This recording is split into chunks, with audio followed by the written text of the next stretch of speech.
Today I'm going to be telling you about a disturbing case that occurred in January, where a disabled man was left in a car on a hot day.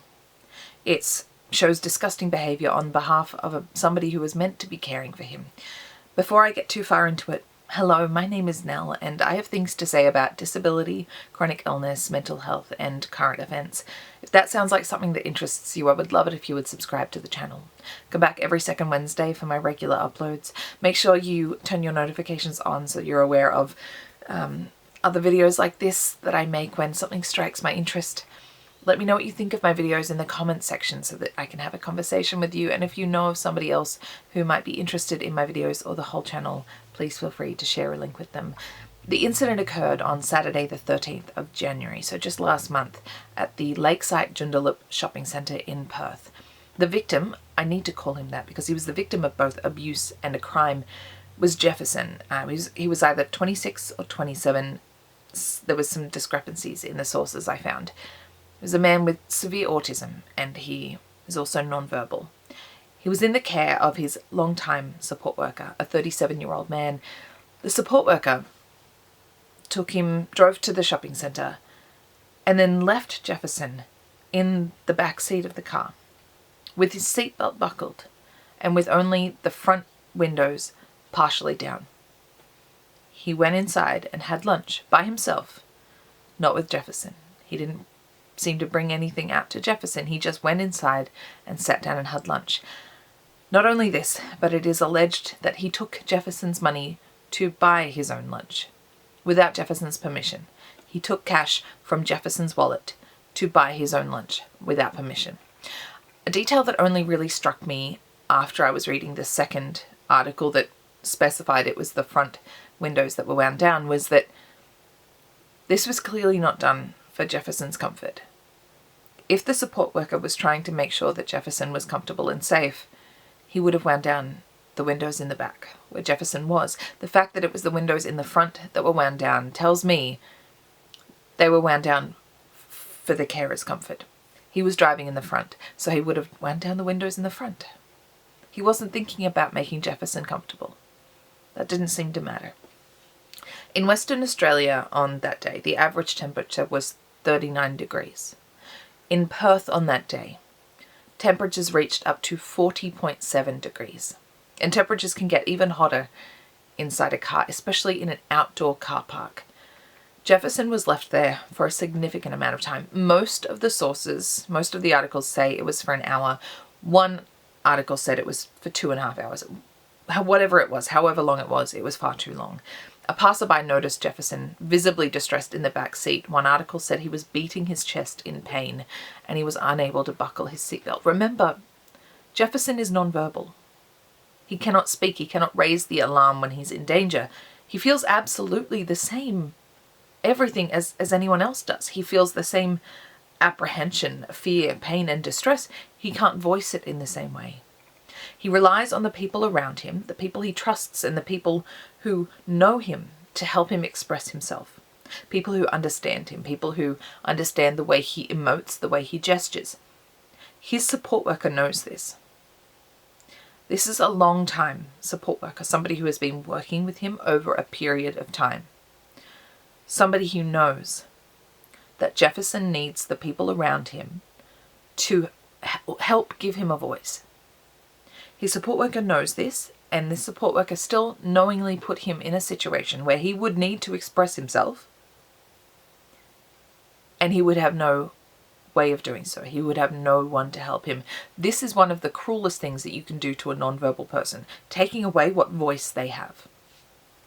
When the passerby noticed Jefferson, they notified emergency services. He was taken to Joondalup Health Campus, where he was thankfully released later the same night. The support worker eventually returned to the car. I'm not sure exactly how long that took, but I'm wondering if this explains the discrepancy in time. I'm wondering if Jefferson was found after being in the car for an hour, and the 2.5 hours mentioned in one of the articles was actually how long it took for the support worker to come back to the car, which, if that is true, that's very, very concerning. The support worker spoke to police at that point, and he was charged with endanger life, health or safety of a person, as well as stealing as a servant. He's set to appear in Joondalup Magistrates Court on March the 8th. Fiona, Jefferson's sister, said in one article, "The main thing about this story is that we just want people to, if you ever notice something is a bit wrong or have a slight inkling something is wrong, always just report it." And that is a very important point to take away. Don't be afraid of someone thinking you're meddling in an instance like this. Recently, my partner and I were shopping, and he stopped in at the store to get something, leaving me in the car. The aircon was running. I'm able to get comfortable. I'm able to unbuckle. I'm able to call for help. I'm able to use my phone. I'm okay if I'm left in the car. But there was a lady in the car park who saw me. And she started sort of hovering around the car, looking at me. She seemed curious and she seemed concerned, but also unsure of what to do. I realized she might have been concerned to see someone in a wheelchair left in a vehicle unattended, but she didn't do anything. She maybe wasn't sure of what to do. I gave her a wave and a thumbs up to let her know that I was okay, that I was cognitively aware, that I was like, I knew she was there and I could say, I'm good. I'm fine. But in that situation, don't be afraid to go inside the store and ask the person on the loudspeaker to make an announcement saying, can we have the owner of the blue van parked near the entrance to come up front, just so that you can say, I noticed this. Is everything okay? Explain that you've seen cases like this in the news and that you want to be more aware of your surroundings. The loved ones of the person in question will often have peace of mind knowing that the people aren't turning a blind eye to what happens around them, especially when there are vulnerable people in the care of callous monsters like this. Especially when somebody they love isn't in their care on the day, but when they're trusting them to somebody else's care. If you see someone in the uniform of a disability organisation behaving inappropriately towards their clients, don't be afraid to send a message to that organisation, even an anonymous message. A lot of the time, these actions are perpetrated towards victims who don't have a voice. All they can do is beat their chests in pain. And they need someone to not only notice, but to speak up. I'm hoping that this man will be barred from taking on a role in a caring capacity ever again. It's also disturbing to me to hear of another person who works as a carer and in a caring role who clearly has no sense of consideration or compassion. If you watch my video on deaths in NDIS custody last year, you'll be aware of other cases where callous people took on jobs in this industry, seemingly not caring about the well-being of their clients. And I don't understand why people get into this job. Maybe it's a power thing. Maybe it is an enjoyment of being around people who are more vulnerable, knowing that if you do something, they can't say anything. You can get away with anything. Maybe that is a draw for them. And if so, that's sick. That is very sick. Let's stay aware of our surroundings. Let's just continue to try to be safe, and let's continue to try to keep the people around us safe. Just be aware and be alert.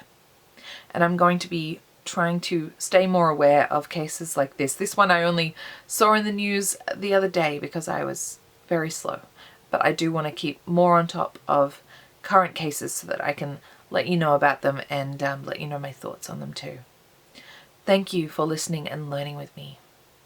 Please stay safe. Bless.